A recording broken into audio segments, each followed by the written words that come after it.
Jacob's story is an epic journey of faith, deception, and redemption that echoes through the ages.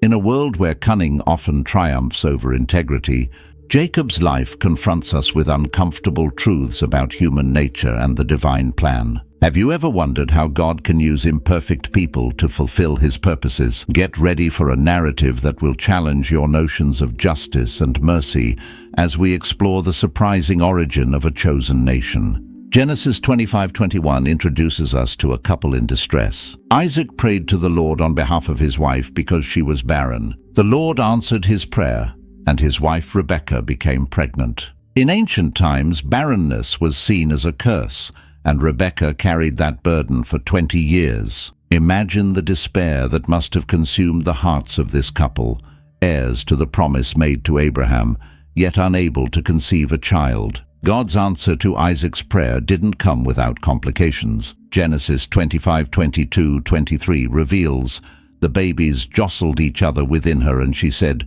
"Why is this happening to me?"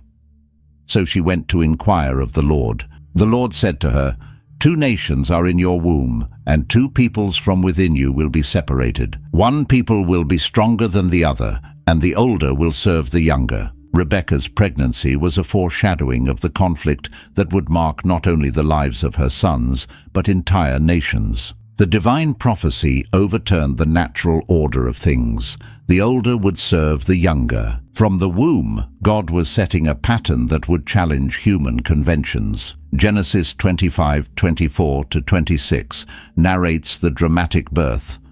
When the time came for her to give birth, there were twin boys in her womb. The first to come out was red, and his whole body was like a hairy garment. So they named him Esau. After this, his brother came out, with his hand grasping Esau's heel, so he was named Jacob. Isaac was 60 years old when Rebekah gave birth to them. The contrast between the twins was evident from birth. Esau, the firstborn, was red and hairy, characteristics that foreshadowed his rugged and impulsive nature. Jacob, on the other hand, was born clutching his brother's heel, a gesture prophetic of his cunning and determined personality. As the boys grew, their differences became more pronounced. Genesis 25:27-28 describes, "The boys grew up, and Esau became a skillful hunter, a man of the open country, while Jacob was content to stay at home among the tents. Isaac, who had a taste for wild game, loved Esau, but Rebekah loved Jacob. Esau became a man of the field, skilled in hunting, embodying the masculine ideal of the time. In contrast, Jacob was quiet and domestic, preferring the life of the home. This division of personalities was reflected in their parents' preferences. Isaac favored Esau, while Rebekah preferred Jacob. Parental favoritism sowed the seeds of discord that would later flourish, offering a timeless lesson about the dangers of treating children unequally. The turning point in the brothers' youth came with a seemingly trivial incident that had profound consequences. Genesis 25:29-34 recounts, "Once, when Jacob was cooking some stew, Esau came in from the open country, famished. He said to Jacob, 'Quick, let me have some of that red stew. I'm famished.' That is why he was also called Edom. Jacob replied, 'First, sell me your birthright.' 'Look, I am about to die,' Esau said. 'What good is the birthright to me?' But Jacob said, 'Swear to me first.' So he swore an oath to him, selling his birthright to Jacob. Then Jacob gave Esau some bread and lentil stew. He ate and drank, and then got up and left. So Esau despised his birthright. This episode reveals much about the character of both brothers. Esau, impulsive and driven by his immediate appetites, was willing to trade his birthright, a position of great honor and responsibility in patriarchal society, for a meal. His exaggerated claim of being about to die shows his tendency toward hyperbole and instant gratification. Jacob, on the other hand, displayed calculated shrewdness. He saw an opportunity and seized it, manipulating his brother's weakness for his own gain. While his actions may seem questionable by modern standards, they reveal a sharp understanding of the value of the birthright and a willingness to do whatever it took to obtain it. The exchange of the birthright for a meal became a powerful symbol of Esau's recklessness and Jacob's opportunistic nature. The biblical text does not offer explicit moral judgment on Jacob's actions at this moment, but the subsequent narrative will show how this decision shaped the destinies of both brothers and their descendants. The implications of this act were profound. The birthright was not merely a matter of material inheritance, it carried spiritual blessings and the responsibility to lead the family. By despising his birthright, Esau demonstrated a lack of foresight and appreciation for the divine promises made to his ancestors. For Jacob, acquiring the birthright was only the first step in his journey to becoming the heir of God's promises. Though his methods were questionable, his determination to secure divine blessings would be a recurring theme in his life. This episode sets the stage for the future events in Jacob's life. His cunning and determination would lead him to great heights, but also place him in situations of conflict and danger. Jacob's story reminds us that God can use even our flaws and imperfections to fulfill his greater purposes. Genesis 27:1-4 takes us to a crucial moment in Isaac's life. When Isaac was old and almost blind, he called for his older son Esau and said, "My son." "Yes, father," he answered. Isaac said, "I am old and do not know the day of my death. Now take your weapons, your bow and your quiver, and go out to the field to hunt game for me. Prepare for me the delicious food I love, and bring it to me to eat, so that I may bless you before I die." Isaac's old age and blindness created a scene of urgency and vulnerability. Aware of his mortality, he wanted to fulfill his paternal duty to bless his firstborn before leaving this world. The blessing was not merely a formality, it was a prophetic and powerful act that would determine the destiny of the blessed and his descendants. Isaac's plan to bless Esau reveals his continued preference for the older son, despite the sale of the birthright years earlier. Perhaps Isaac was unaware of the agreement between the brothers or considered it invalid.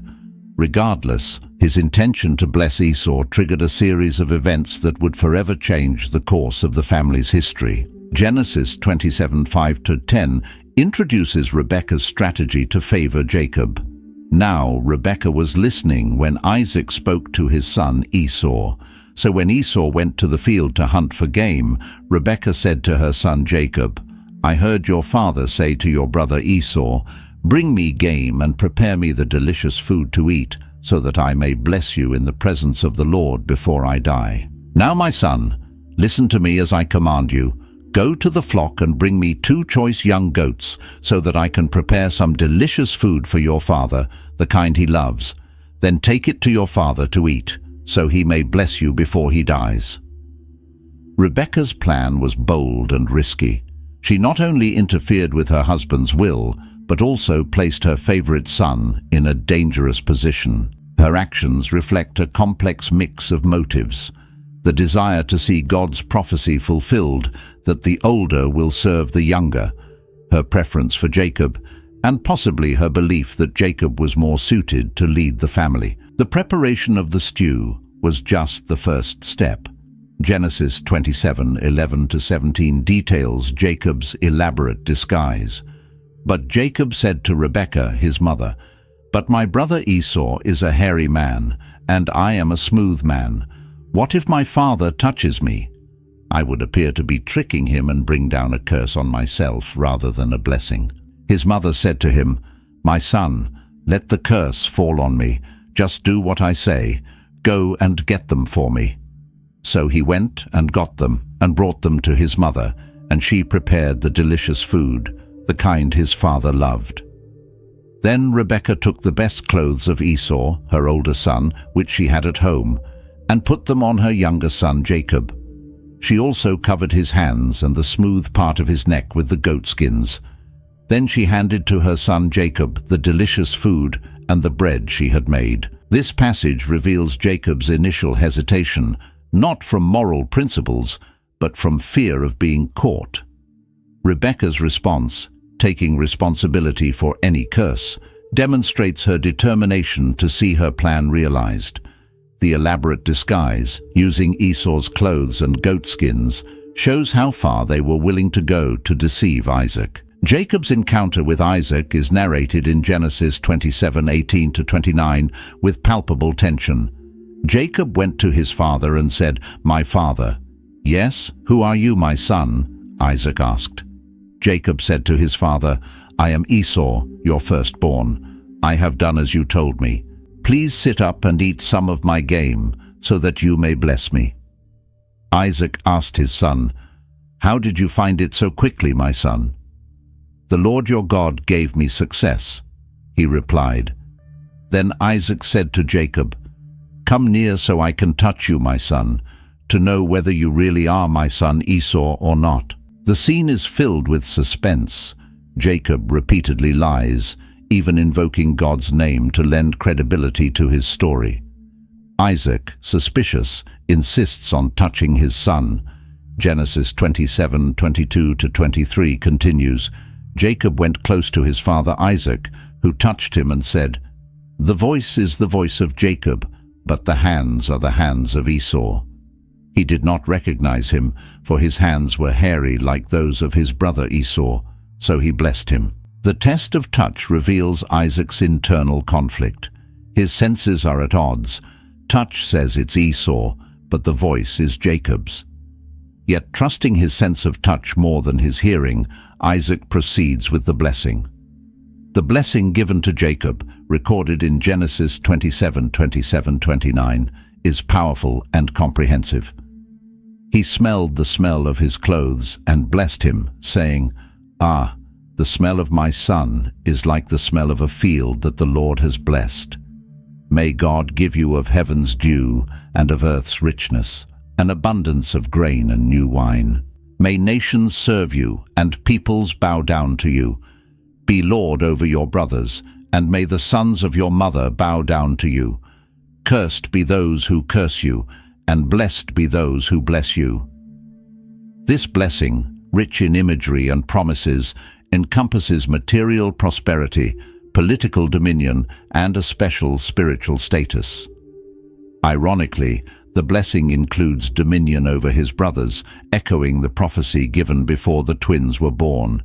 Esau's return and the discovery of the deception are narrated with dramatic intensity in Genesis 27:30-35. After Isaac finished blessing him, and Jacob had scarcely left his father's presence, his brother Esau came in from hunting. He too prepared some delicious food and brought it to his father. Then he said to him, "My father, sit up and eat some of my game so that you may bless me." His father Isaac asked him, "Who are you?" "I am Esau, your firstborn," he answered.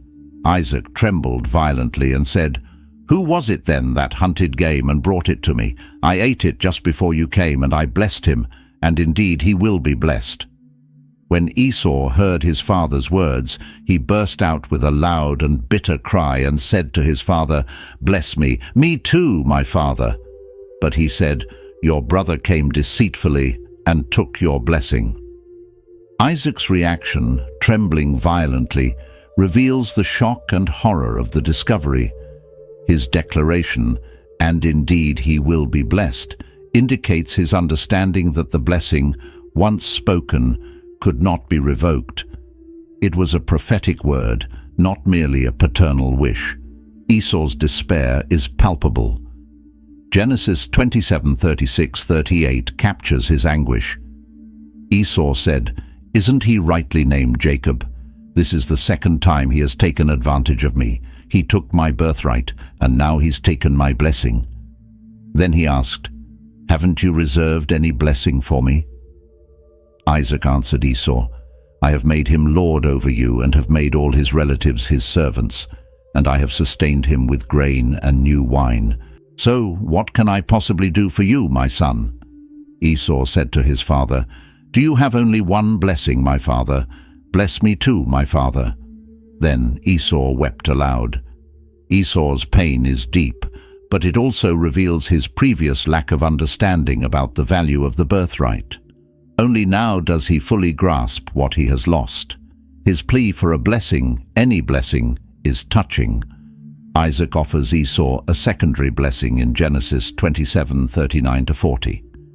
His father Isaac answered him, "Your dwelling will be away from the earth's richness, away from the dew of heaven above. You will live by the sword, and you will serve your brother. But when you grow restless, you will throw his yoke from off your neck." This blessing, in stark contrast to Jacob's, foretells a life of struggle for Esau and his descendants. However, it also includes a promise of eventual liberation from Jacob's rule. Esau's threat of revenge is immediate and serious. Genesis 27:41 reports, Esau held a grudge against Jacob because of the blessing his father had given him. He said to himself, "The days of mourning for my father are near, then I will kill my brother Jacob." This plan for murder reveals the depth of Esau's anger and the imminent danger to Jacob. The situation demands swift action.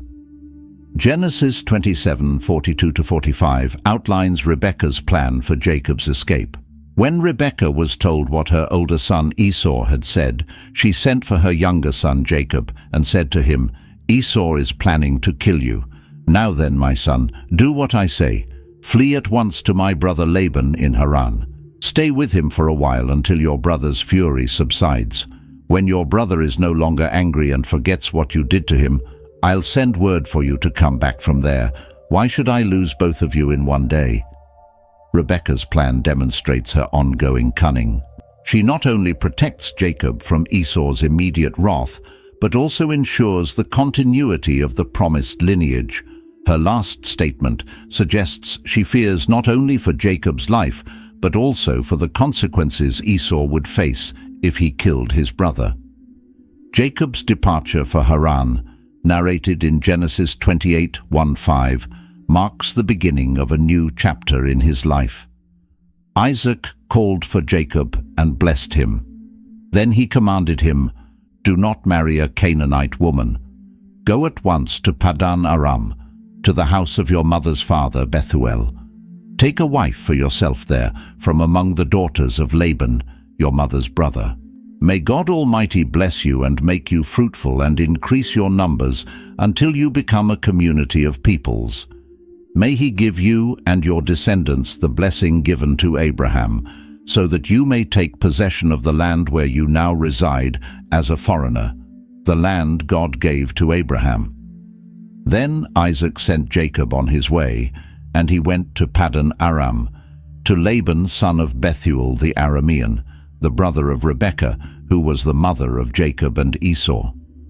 This passage reveals that Isaac, despite the deception, accepts God's will and blesses Jacob again, this time knowingly.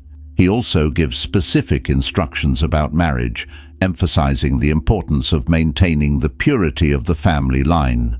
Thus, Jacob departs, leaving behind a divided family and an enraged brother.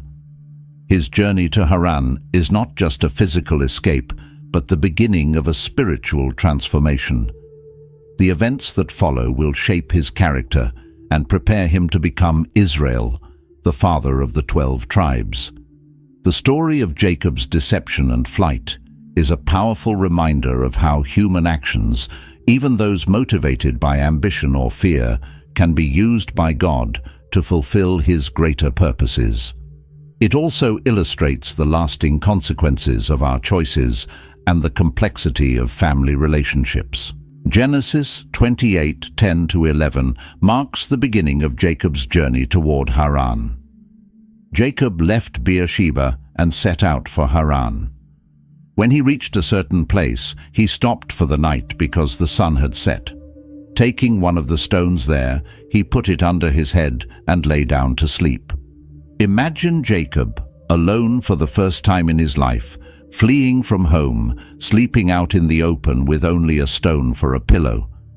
It is at this moment of vulnerability that God chooses to reveal himself to Jacob in an extraordinary way. Genesis 28:12-15 describes Jacob's famous dream. He had a dream in which he saw a stairway resting on the earth, with its top reaching to heaven, and the angels of God were ascending and descending on it. There above it stood the Lord, and he said, I am the Lord, the God of your father Abraham and the God of Isaac. I will give you and your descendants the land on which you are lying.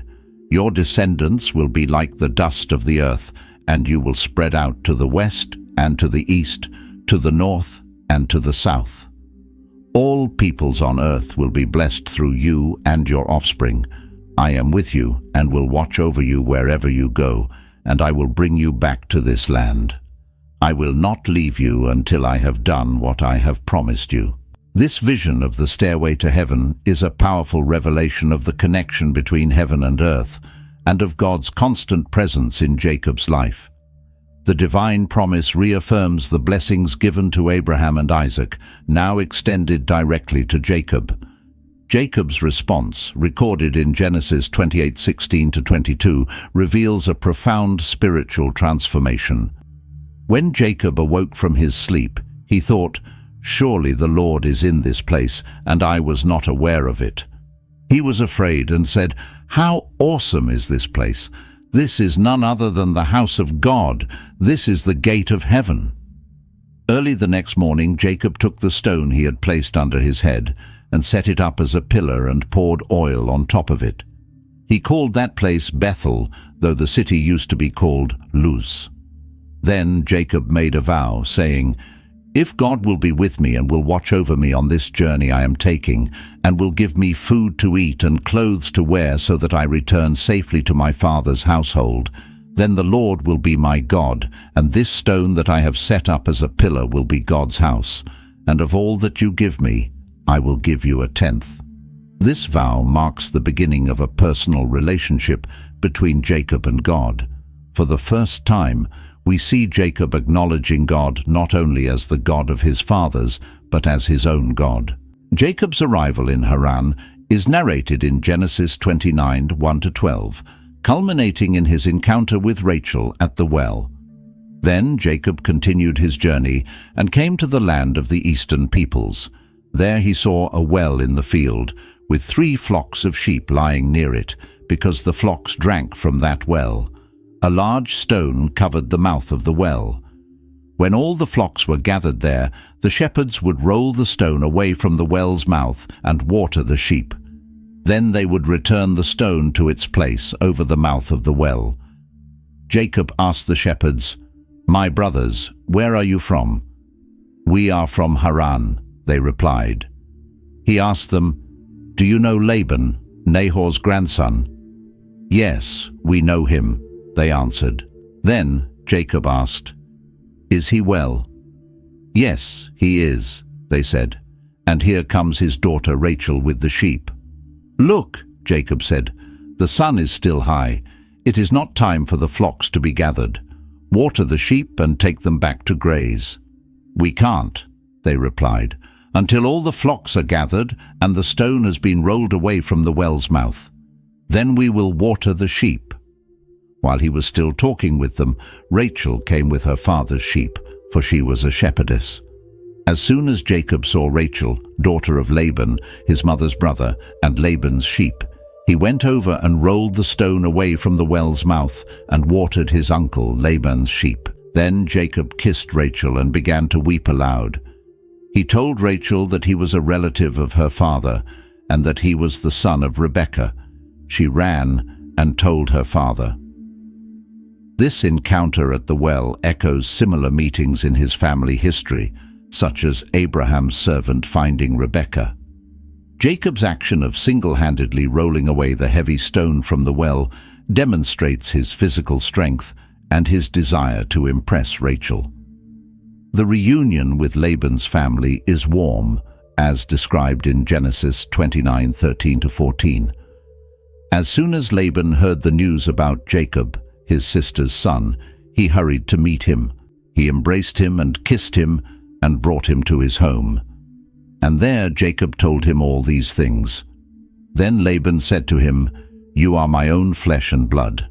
However, Laban's initial hospitality quickly turns into a work agreement, as we see in Genesis 29:15-20.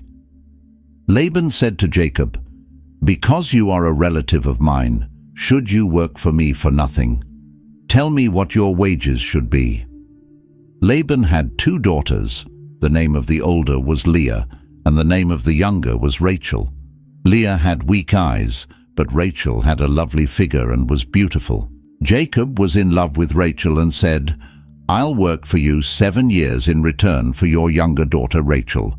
Laban said, "It's better that I give her to you than to some other man. Stay here with me." So Jacob served 7 years to get Rachel, but they seemed like only a few days to him because of his love for her.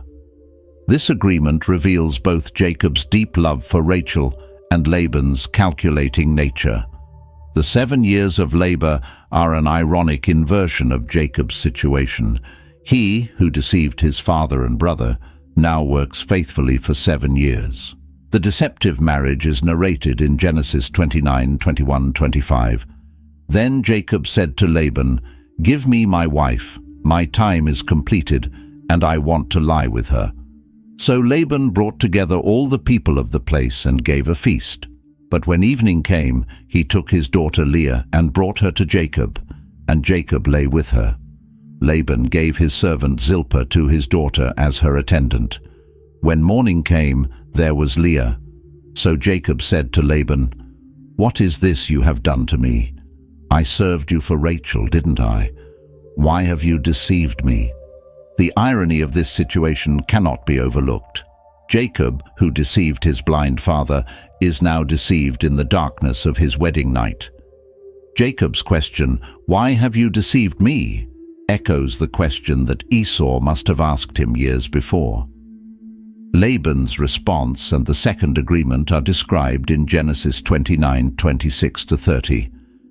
Laban replied, "It is not our custom to give the younger daughter in marriage before the older one. Finish this daughter's bridal week. Then we will give you the younger one in return for another 7 years of work." And Jacob did so. He finished the week with Leah, and then Laban gave him his daughter Rachel to be his wife. Laban gave his servant Bilhah to his daughter Rachel as her attendant. Jacob lay with Rachel also, and he loved Rachel more than Leah, and he worked for Laban another 7 years. Thus Jacob finds himself married to 2 sisters, a situation that will create tension and rivalry in the years to come.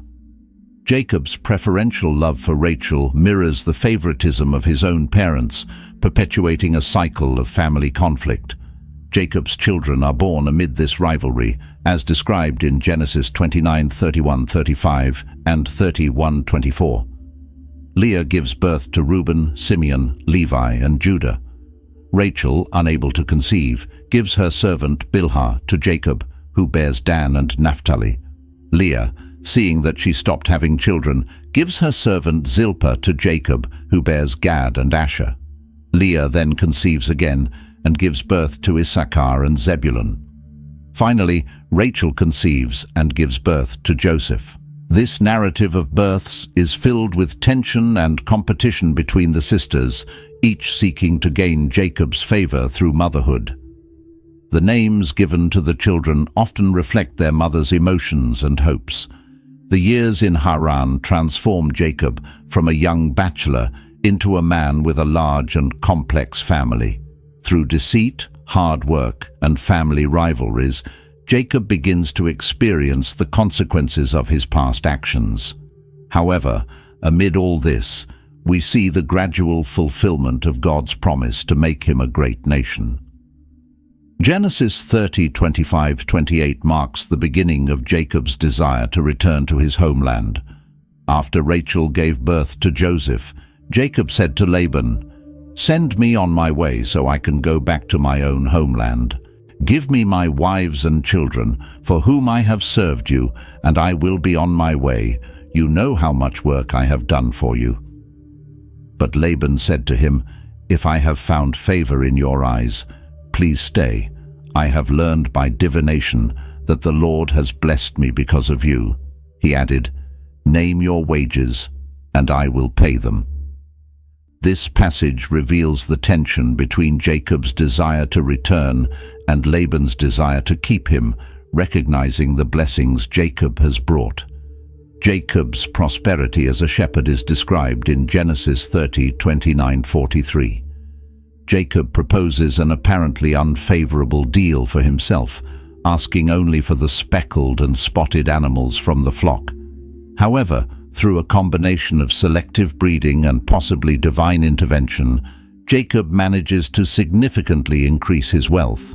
Genesis 31:1-3 describes the growing resentment of Laban's sons and God's command for Jacob to return. Jacob, however, heard that Laban's sons were saying, "Jacob has taken everything that belonged to our father and gained all this wealth at our father's expense." And Jacob noticed that Laban no longer treated him as before. Then the Lord said to Jacob, "Return to the land of your ancestors and to your own people, and I will be with you." The secret planning of the departure is narrated in Genesis 31:4-13, where Jacob explains the situation to Rachel and Leah, revealing a dream in which God instructed him to leave. Jacob's wives support his decision, acknowledging their father's unjust treatment. Genesis 31:17-21 describes the escape during the sheep shearing.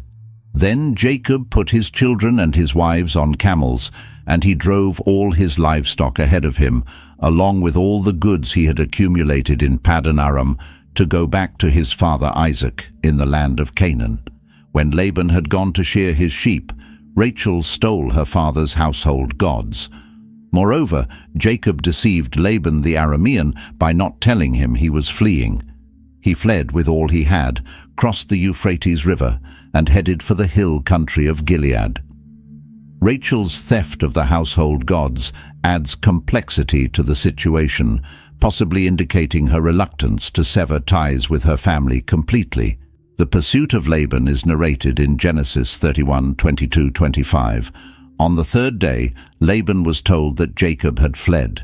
Taking his relatives with him, Laban pursued Jacob for 7 days and caught up with him in the hill country of Gilead.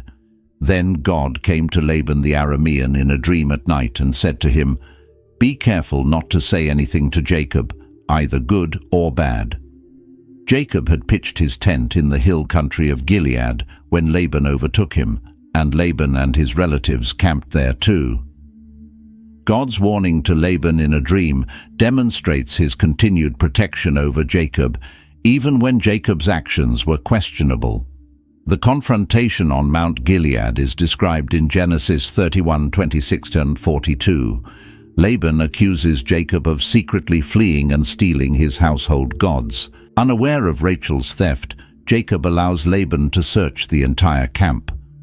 Rachel, sitting on the gods, deceives her father by claiming she cannot get up because of her menstrual period, preventing him from searching where she was sitting. Jacob then expresses his frustration over Laban's treatment over the years. "For 20 years I was with you. Your sheep and goats did not miscarry, nor did I eat rams from your flocks. I did not bring you animals torn by wild beasts. I bore the loss myself, and you demanded payment from me for whatever was stolen by day or night. The heat consumed me in the daytime and the cold at night, and sleep fled from my eyes. It was like this for 20 years I was in your household. I worked for you 14 years for your 2 daughters and 6 years for your flocks, and you changed my wages 10 times. If the God of my father, the God of Abraham, and the fear of Isaac had not been with me, you would surely have sent me away empty-handed.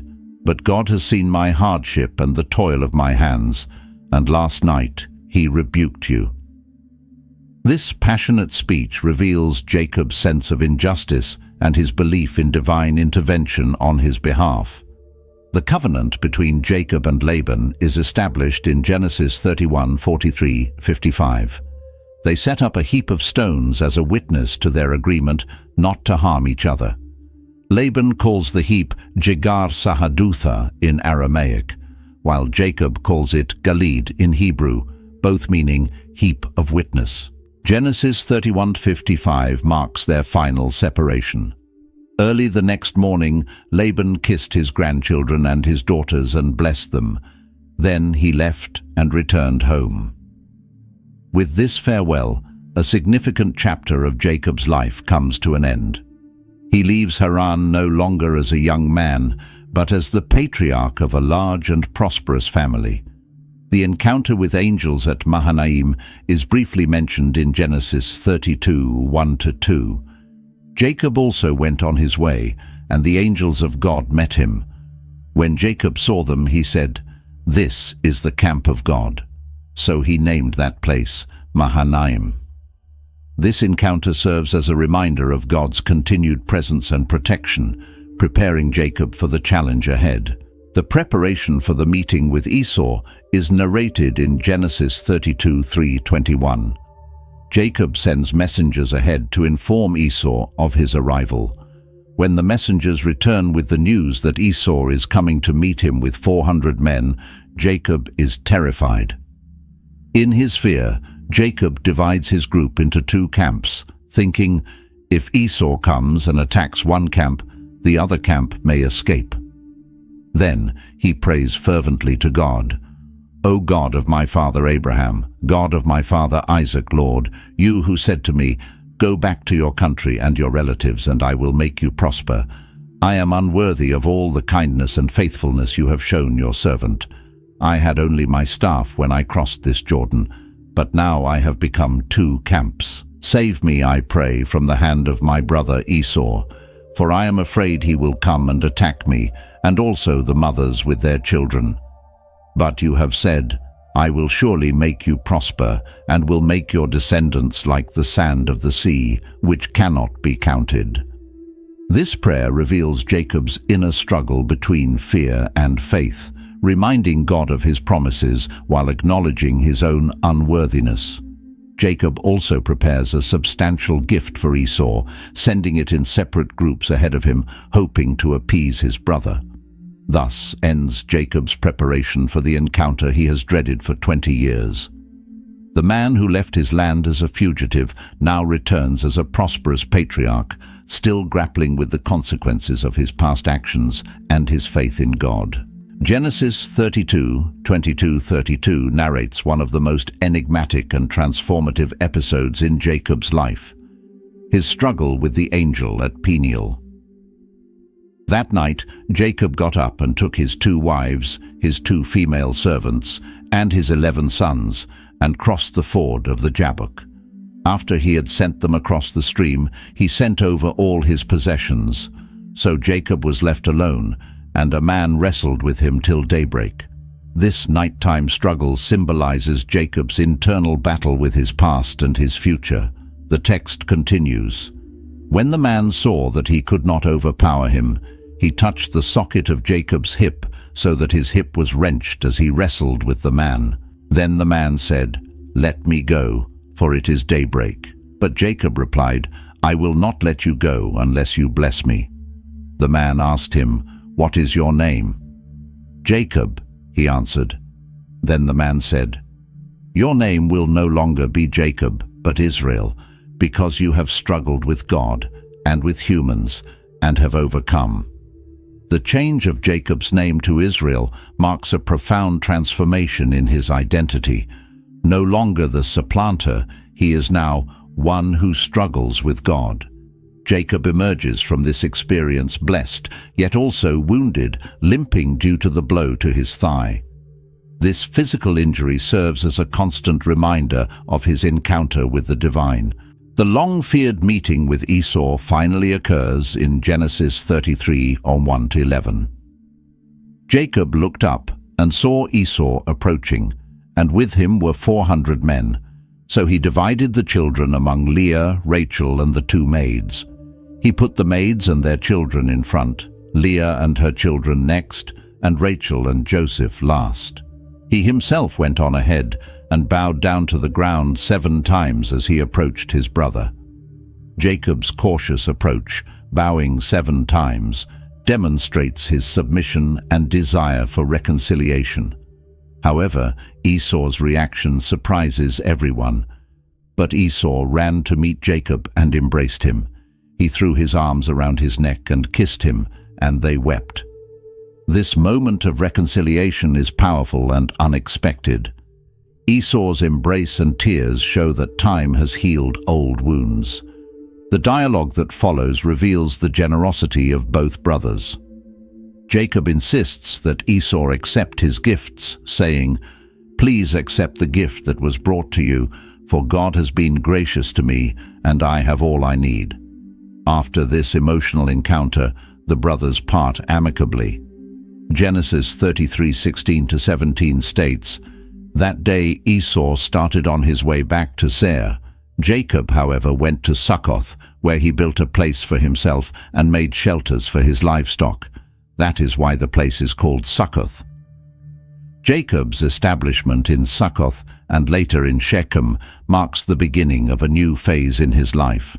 Genesis 33:18-20 says, "After Jacob came from Paddan Aram, he arrived safely at the city of Shechem in Canaan and camped within sight of the city.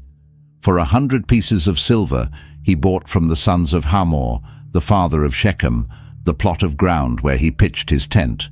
There he erected an altar and called it El Elohi Israel." However, Jacob's newly found peace is shaken by the incident involving his daughter Dinah, narrated in Genesis 34. Dinah, the daughter Leah had borne to Jacob, went out to visit the women of the land. When Shechem, son of Hamor the Hivite, the ruler of that area, saw her, he took her and raped her. Dinah's violation by Shechem triggers a series of tragic events. Although Shechem falls in love with Dinah and asks to marry her, Jacob's sons, particularly Simeon and Levi, plot revenge. They deceive the Shechemites into agreeing to circumcision as a condition for the marriage, and then, while the men are recovering from the circumcision, Simeon and Levi attack the city, killing all the men. Jacob's reaction to this massacre is one of horror and concern. Genesis 34:30 records, "Then Jacob said to Simeon and Levi, 'You have brought trouble on me by making me a stench to the Canaanites and Perizzites, the people living in this land. We are few in number. If they join forces against me and attack me, I and my household will be destroyed.'" After this traumatic incident, God instructs Jacob to go to Bethel. Genesis 35:2-3 shows Jacob leading his family in an act of spiritual purification. "So Jacob said to his household and to all who were with him, 'Get rid of the foreign gods you have with you, and purify yourselves and change your clothes. Then come, let us go up to Bethel, where I will build an altar to God, who answered me in my day of distress, and who has been with me wherever I have gone.'" In Bethel, God reaffirms his promise to Jacob and confirms his name change to Israel. Genesis 35:10-12 says, "God said to him, 'Your name is Jacob, but you will no longer be called Jacob. Your name will be Israel.' So he named him Israel. And God said to him, 'I am God Almighty. Be fruitful and increase in number. A nation and a community of nations will come from you, and kings will be among your descendants. The land I gave to Abraham and Isaac I give to you, and I will give this land to your descendants after you." On the journey from Bethel to Ephrath, Rachel goes into labor. Genesis 35:16-20 narrates, "Then they moved on from Bethel. While they were still some distance from Ephrath, Rachel began to give birth and had great difficulty. And as she was having great difficulty in childbirth, the midwife said to her, 'Don't despair, for you have another son.' As she breathed her last, for she was dying, she named her son Ben-Oni, but his father named him Benjamin. So Rachel died and was buried on the way to Ephrath, that is Bethlehem. Rachel's death during Benjamin's birth is a devastating blow to Jacob, marking the end of a significant chapter in his life. The chapter concludes with a final trial for Jacob, the incident involving Reuben and Bilhah, briefly mentioned in Genesis 35:22. While Israel was living in that region, Reuben went in and slept with his father's concubine Bilhah, and Israel heard of it. This act by Reuben, the firstborn, will have lasting consequences, affecting his position in the family and his future inheritance. Thus, this period in Jacob's life is marked by reconciliation and spiritual renewal, but also by personal and familial tragedies that continue to shape his character and the future of his lineage. Genesis 35:27 marks Jacob's return to his father's house. Jacob came home to his father Isaac in Mamre, near Kiriath Arba, that is Hebron, where Abraham and Isaac had stayed. This return completes the cycle of Jacob's journey, bringing him back to his roots. The death and burial of Isaac are briefly narrated in Genesis 35:28-29. Isaac lived 180 years. Then he breathed his last and died, and was gathered to his people, old and full of years. And his sons Esau and Jacob buried him. This moment of mourning briefly unites the brothers once again. The narrative then shifts to Joseph, Jacob's favorite son. Genesis 37:3-4 describes, "Now Israel loved Joseph more than any of his other sons, because he had been born to him in his old age, and he made an ornate robe for him. When his brothers saw that their father loved him more than any of them, they hated him, and could not speak a kind word to him." Jacob's favoritism toward Joseph echoes Jacob's own past as his mother's favorite son, creating similar family tensions. The special coat, often translated as coat of many colors, becomes a tangible symbol of this favoritism. Joseph's dreams, narrated in Genesis 37:5-11, intensify his brother's jealousy. Joseph dreams that his sheaves of wheat rise while his brother's sheaves bow down to him. In another dream, the sun, the moon, and 11 stars bow down to him. These prophetic dreams, although poorly received by his brothers and even by his father, foreshadow Joseph's future role as the savior of his family. The sale of Joseph by his brothers is a dramatic turning point in the story. Genesis 37:18-20 recounts their initial plan to kill him, but they saw him from a distance, and before he reached them, they plotted to kill him. "Here comes that dreamer," they said to one another. "Come now, let's kill him and throw him into one of these cisterns and say that a ferocious animal devoured him. Then we'll see what comes of his dreams." Reuben's intervention, described in Genesis 37:21-22, saves Joseph's life. When Reuben heard this, he tried to rescue him from their hands, saying, "Let's not take his life." He said, "Don't shed any blood. Throw him into this cistern here in the wilderness, but don't lay a hand on him." Reuben said this to rescue him from them and take him back to his father. However, Judah's suggestion to sell him prevails. Genesis 37:26-28 narrates, Judah said to his brothers, "What will we gain if we kill our brother and cover up his blood? Come, let's sell him to the Ishmaelites and not lay our hands on him. After all, he is our brother, our own flesh and blood." His brothers agreed. So when the Midianite merchants came by, his brothers pulled Joseph up out of the cistern and sold him for 20 shekels of silver to the Ishmaelites, who took him to Egypt. The deception of Jacob's sons is detailed in Genesis 37:31-33. Then they got Joseph's robe, slaughtered a goat, and dipped the robe in the blood. They took the ornate robe back to their father and said, "We found this. Examine it to see whether it is your son's robe."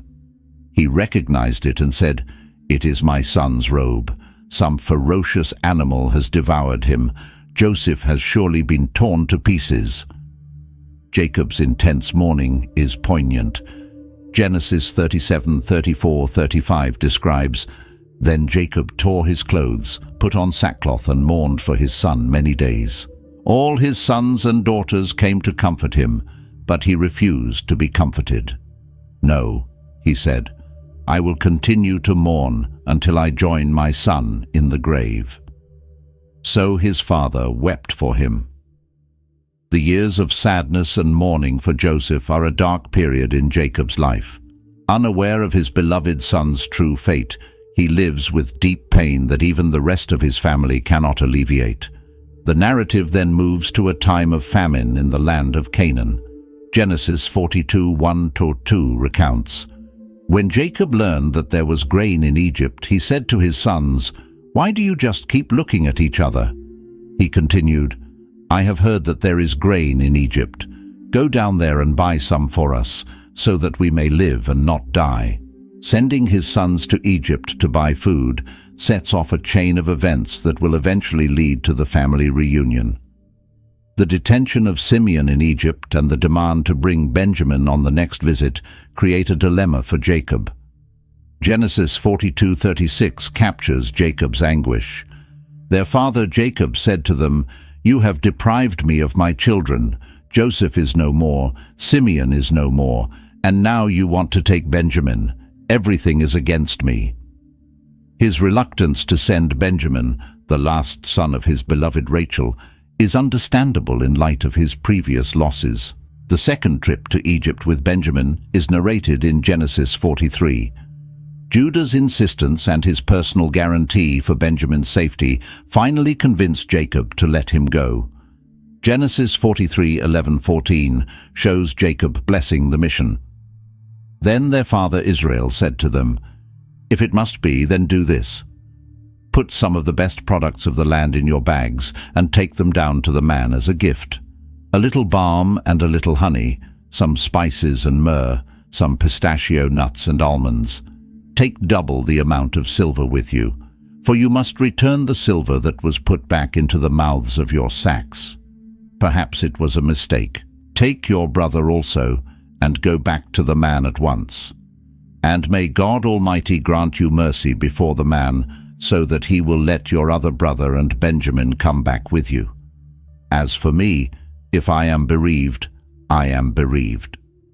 Joseph's revelation to his brothers, narrated in Genesis 45, is one of the most emotional moments in the biblical narrative. When Joseph finally reveals himself, he sends his brothers back with a message for Jacob in Genesis 45:9-11. "Now hurry back to my father and say to him, 'This is what your son Joseph says. God has made me lord of all Egypt. Come down to me, don't delay. You shall live in the region of Goshen and be near me, you, your children and grandchildren, your flocks and herds, and all you have. I will provide for you there, because 5 years of famine are still to come. Otherwise, you and your household and all who belong to you will become destitute." The invitation for Jacob to move to Egypt is initially met with disbelief. Genesis 45:26-28 describes, "They told him, 'Joseph is still alive. In fact, he is ruler of all Egypt.' Jacob was stunned. He did not believe them. But when they told him everything Joseph had said to them, and when he saw the carts Joseph had sent to carry him back, the spirit of their father Jacob revived. And Israel said, "I'm convinced. My son Joseph is still alive. I will go and see him before I die." Jacob's initial hesitation is understandable given the magnitude of the news. However, he receives divine confirmation in Beersheba, as narrated in Genesis 46:2-4. "And God spoke to Israel in a vision at night and said, 'Jacob, Jacob.' 'Here I am,' he replied. Then God said, 'I am God, the God of your father. Do not be afraid to go down to Egypt, for I will make you into a great nation there. I will go down to Egypt with you, and I will surely bring you back again, and Joseph's own hand will close your eyes.'" The journey to Egypt and the emotional reunion with Joseph are described in Genesis 46:29-30. Joseph had his chariot made ready and went to Goshen to meet his father Israel. As soon as Joseph appeared before him, he threw his arms around his father and wept for a long time. Israel said to Joseph, "Now I am ready to die, since I have seen for myself that you are still alive." The settlement in the land of Goshen marks the beginning of the final phase of Jacob's life. Genesis 47, 7-10 narrates Jacob's encounter with Pharaoh. Then Joseph brought his father Jacob in and presented him before Pharaoh. After Jacob blessed Pharaoh, Pharaoh asked him, "How old are you?" And Jacob said to Pharaoh, "The years of my pilgrimage are 130. My years have been few and difficult, and they do not equal the years of the pilgrimage of my fathers." Then Jacob blessed Pharaoh and went out from his presence. The last 17 years of Jacob's life in Egypt were a time of relative peace and prosperity. Genesis 47, 27-28 summarizes, "Now the Israelites settled in Egypt in the region of Goshen. They acquired property there and were fruitful and increased greatly in number. Jacob lived in Egypt 17 years, and the years of his life were 147. Jacob's final blessings are recorded in Genesis 48 and 49. He adopts Ephraim and Manasseh, Joseph's sons, as his own, elevating them to the status of tribes. In a reflection of his own story, Jacob crosses his hands as he blesses them, giving the younger, Ephraim, the greater blessing. The prophecies for each of Jacob's 12 sons, narrated in Genesis 49, are rich in symbolism and meaning for Israel's future as a nation. Each son receives a blessing, or in some cases, a rebuke, that will shape the destiny of his tribe. Jacob's instructions for his burial are clear and emphatic. Genesis 49, 29-32 records, "Then Jacob gave them these instructions. I am about to be gathered to my people. Bury me with my fathers in the cave in the field of Ephron the Hittite, the cave in the field of Machpelah, near Mamre in Canaan, which Abraham bought along with the field as a burial place from Ephron the Hittite. There Abraham and his wife Sarah were buried. There Isaac and his wife Rebekah were buried, and there I buried Leah." Jacob's death and the national mourning in Egypt are described in Genesis 49, 33-53. When Jacob had finished giving instructions to his sons, he drew his feet up into the bed, breathed his last, and was gathered to his people. Joseph threw himself on his father and wept over him and kissed him. Then Joseph directed the physicians in his service to embalm his father Israel. So the physicians embalmed him, taking a full 40 days, for that was the time required for embalming. And the Egyptians mourned for him 70 days. The grand funeral and burial in the cave of Machpelah, narrated in Genesis 50, 7-13, mark the end of Jacob's earthly life, but not the end of his legacy.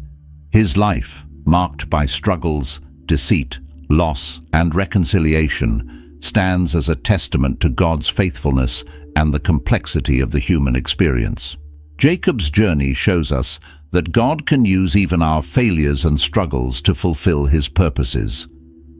What lessons have you drawn from the life of this patriarch? How does Jacob's story relate to your own journey of faith?